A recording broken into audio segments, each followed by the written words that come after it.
Hey there, it's Gabrielle Nicolay from Speech Kids and Raising Orchid Kids, where we teach little kids to talk and help parents understand their kids. And I'm joined by Catina Sweedy from, tell me where it's from. Embark Center for Self-Directed Education. Oh my God, say that again. What? Embark Center for Self-Directed Education in Leesburg, Virginia. There we go. Okay, perfect.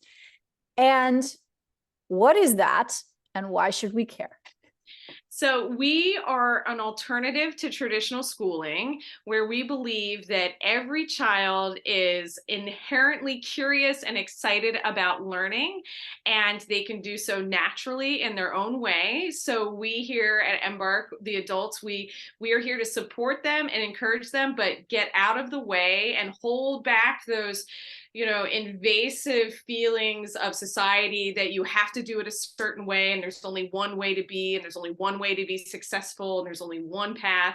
We're there to sort of hold those walls back to let children bloom and be who they are naturally in their present moment. This is a radical notion. It's unbelievably radical, and it does kind of blow my mind a bit that it is a radical notion to think, oh, we're going to talk about letting children play and socialize and explore their own interests up until the age of 4. And then once we get there, we're going to come in, all the adults and all the organizations, and we're going to say, nope, nope, now we know what's best for this child. We know what's best for you. And you're going to all have to do it exactly the same. And you're all going to have to do it the way we say so. And if that doesn't work for you, you are broken. Not the system, not the structure, you. And that really is a brutal life to be living. And to think about that happening with little children, 4, 5, 6 years old, but then all the way through the rest of their lives. And then you hit that magic number of 18, and it's like, okay, now you can go out and do your own thing. Oh, wait, no, sorry, we're going to switch it to 22 because you're going to have to go to college. Oh, wait, no, now we're going to switch it to 24 because now you're going to have to go to grad school because you want a good job, don't you? And you want to be successful, don't you? And nobody lets them define success for themselves. And so what we're trying to do is sort of turn around and look at people for who they are and what they care about. We really only have this one life, and let's make it beautiful and, all about being together as community and working together in collaboration and exploring who you are and finding out who you are. So by the time you get to be 18, you're not like, oh no, now what do I do? Yeah. Okay. Oh, God, I'm like jumping out of my chair because we could go all day. I can already tell. But how old are the kids that come to you, and how does it work? Like set up the structure for us here. Oh, great question. So we are right now, our current age range is from 10 to 18. Okay.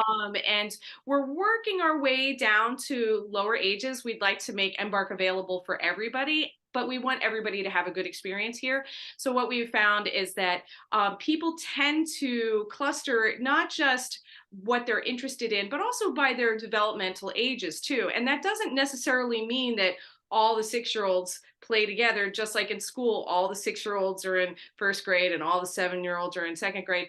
People here at Embark, we don't separate by age. So people are able to go to classes with people that share interests regardless of age, play and work together with people regardless of age.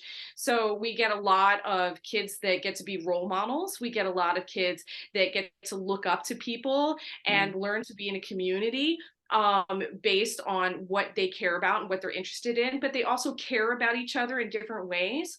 We get to see older children play again, which is really, it makes me cry almost every time I see it happen, because a lot of times when kids are 10, 11, 12, 13, 14, 15, you're not allowed to play these things anymore. You're not allowed to play with dolls. You're not allowed to play with Minecraft or Legos and all these things. And then they get into a place like Embark where nobody is judging you based on what you're supposed to be doing by your age. So we have 6-year-olds, 7-year-olds teaching 17-year-olds how to play Minecraft, because it has to do with what you care about, what you're interested in, but also what you're an expert in. And we don't separate expertise by age either.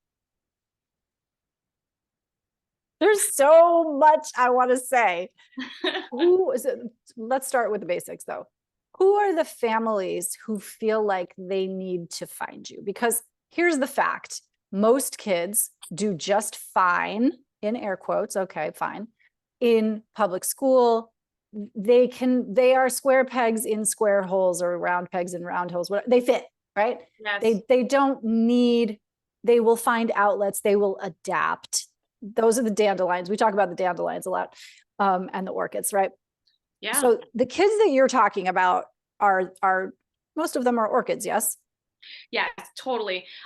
So people that find us, and before I jump into that, I want to say that we support school too. We're not anti-school. We support what's best for you, what's best for your child. And just like you said, school it does work for some kids. Some kids, it really works well for them. Some kids are able to weigh the pros and cons and say, you know what, I really love being in marching bands, but if I were to leave school and go to a place like Embark Center, I'm not going to have a marching band. So now I'm willing to sit through chemistry or algebra 2 and do the work I need to do to make that happen so that I get to be in marching bands. So there's benefits to both locations and systems. And I just wanted to, just say that out there first. So the people that find us are people that school wasn't working for them.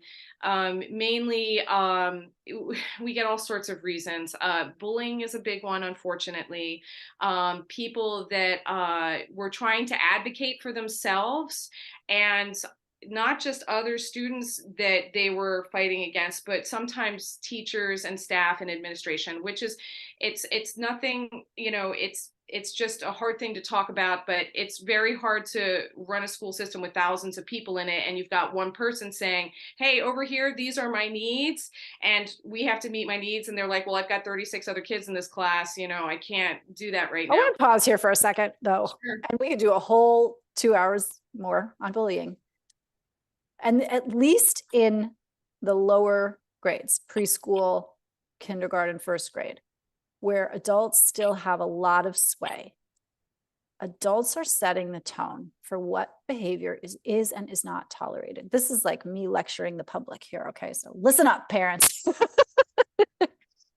If your child is feeling sad about going to school, anxious about going to school, and you talk to the teacher and the teacher is giving you signals that it's that your child is the problem, that's a problem. Because that means that the teacher is giving off signals that the student is the problem. And guess what? All the other kids in the class are reading that, because kids are very adept at reading people's energies and interpreting what they should do with that.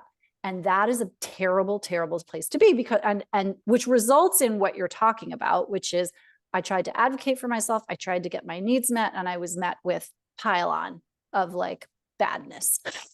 Sorry. You can't, and nobody can see me, or me, then I'm over here nodding my head. Yeah. And that not just piles on that year, but then the next year, and then the next year, and then the next year. And that reputation of that child continues to be weighted down with this heaviness of disappointment and failure and frustration. And just think about what that does to a human being. And it's inhumane. And so I'm here over in my corner saying, you have other options. Your child doesn't have to stay in that class. They don't even have to go to school. There are plenty of other options out there other than traditional schooling. And your child can be honored for who they are. So yes, I'm gonna cry. so yeah, so we get kids that have experienced the bullying, but it doesn't have to be really obvious too. It can be underneath that surface and insidious. So some kids that know something isn't feeling right, and then they have to go into this environment where something isn't feeling right, or they're trying to make friends and being ostracized or isolated or ignored. So that happens. We have a lot of kids in the LGBTQIA plus community that we're honored to have with us, just how we're honored to have all of our people with us. And we're sorry that they've had to have these really negative experiences before they've got here. We have some people that are really bored in school, It was just, they really wanted to be going off in one direction. And then they had to, the bell rang at 10:43, and now they have to stop exactly what they're doing and go into another class. And in a way, that's a theft of your liberty. It's a theft of your internal life where you're thinking about something and you're really working on something. So our structure here, we don't have a bell structure. All of our classes are created by Embark members. So nothing here is compulsory. They create their own academics, their own learning life here. I can hear maybe not so much of the people who are listening to this, or watching this video, but there will be people who are like, oh my God, you're going to let the inmates run the asylum, pardon the awful metaphor. And you're like, children can't be trusted. Children can't be trusted with their own learning. And what you're saying is, actually, not only can they, but they should be, and here's how. We don't just let them run the asylum for choosing what they want to learn. They actually run the asylum. So Embark is run by the kids and the teens along with staff. So decisions such as, and we're a nonprofit, so fundraising decisions, problem solving decisions, staff hiring decisions are all done together as a group. We have a community meeting that happens once a week on Wednesdays, and we meet together and we talk about how we are going to run this organization and what needs to happen. So they are an integral part of that. They are also an integral part of problem solving, because problems are going to happen in any community. We do not have a punitive system. We use restorative practices and nonviolent communication. So when problems arise, we talk about it. We meet together and we find ways to support each other so that we can be together as a community. And that can be very hard. So one of the things that we are always so fascinated with is this total focus on academics, when it's so easy to get academics, but it's so much more difficult to look at that person that you accidentally hurt, or maybe you did it on purpose, and talk to them about how that made them feel, and listen to them about how that made them feel, and then tell them about how you felt, and work it out together and find a way to be together in community. That's really, really difficult to do. It's actually a lot easier to just say, all right, you're out of here. We're going to give you a suspension, or we're going to give you a detention, because that is not actually coming together and talking about what came into that situation to cause that to happen. So that is actually really incredible growth. It's extremely powerful.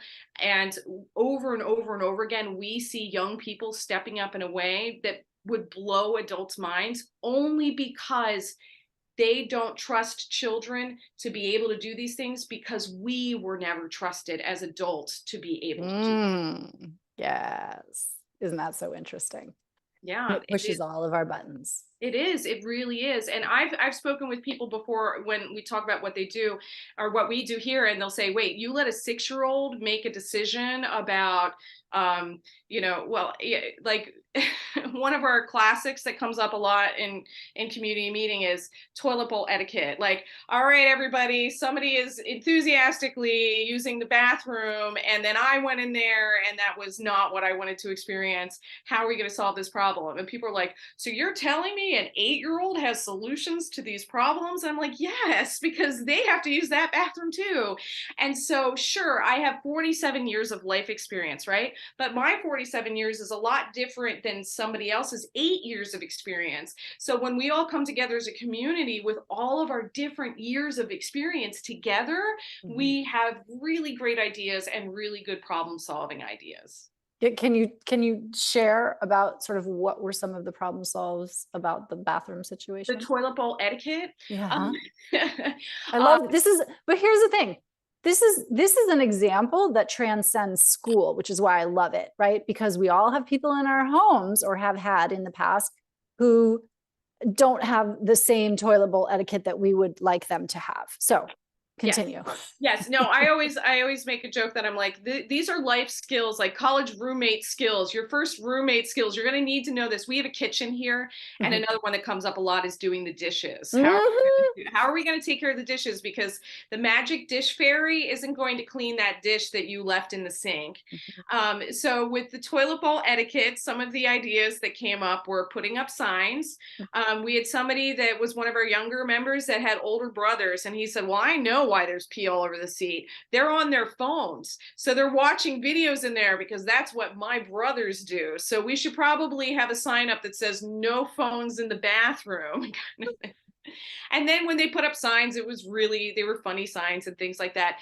But even just by having the conversation together, it kind of took care of the toilet bowl etiquette, because the people that were tinkling on the seats, we're now aware that, oh, wow, I'm having an impact here in this community. I didn't realize that this was the thing that I was doing. And so a lot of those things, people will actually take that responsibility on their own, just by having that conversation. Which is it is the opposite approach to, I want to know who did this. I want you to fix it in isolation, probably without any help. And you should be ashamed of yourself. Oh, no.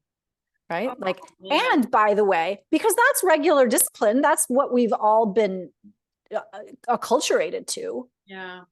But now we're talking, and particularly if we're talking about that works to some degree with dandelions. If we're talking about orchids, now you've got increased levels of shame, increased levels of anxiety. You've got basically a subclinical trauma response to a mistake, an insignificant one at that now takes on this whole big thing about the time that I got called out for peeing on the seat. Yeah. And now you wonder why your child has trouble using the bathroom. Right. In a public place, for example, right? Because all of these things travel together. And when you've got these susceptible, I like to think of them as just systems that are susceptible to stress, right? Is really what orchids are.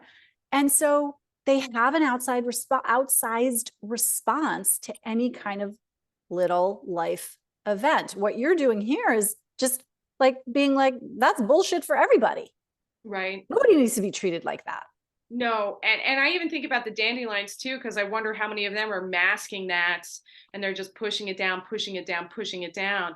And then of course you have to go to math class, right? So then you still have to do all of that, and you have to do your 3.5 hours of homework when you get home. Right. And then sometimes we have ones that don't really resolve the way the person that wanted to resolve it thought it would happen. So we had somebody, obviously with many different kinds of people, we have different needs. So some people are very sensitive to smells.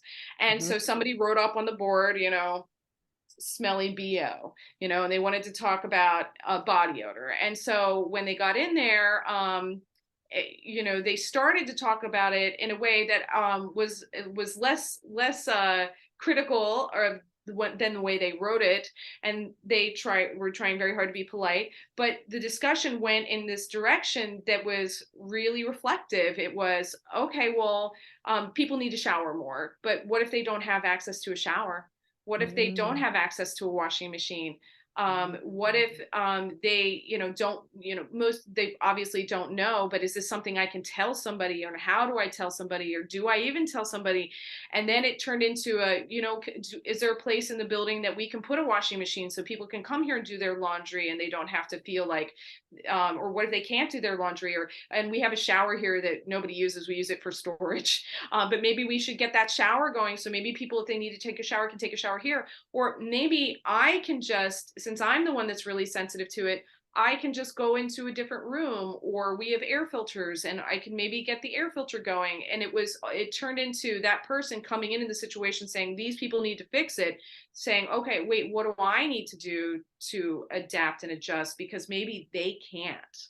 Wow. And then, how about that empathy and compassion, which is what we say we want to teach kids all the time. And yet then we show them none of it. Right. Yeah.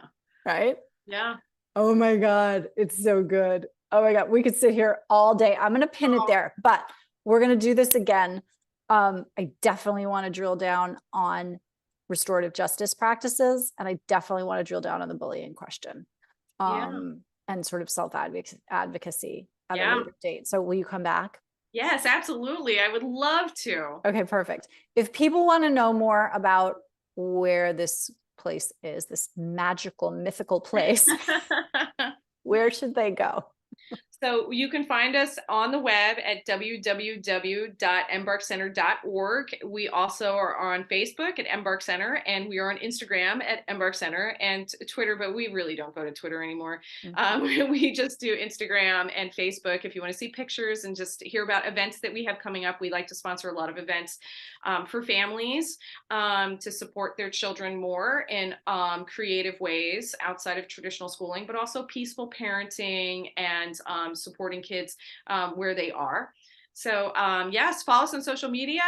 You can reach me at Catina at embarkcenter.org if you have any questions or want to be on our mailing list to know what we're up to. Awesome. Thank you for coming. Thank you so much. So fun.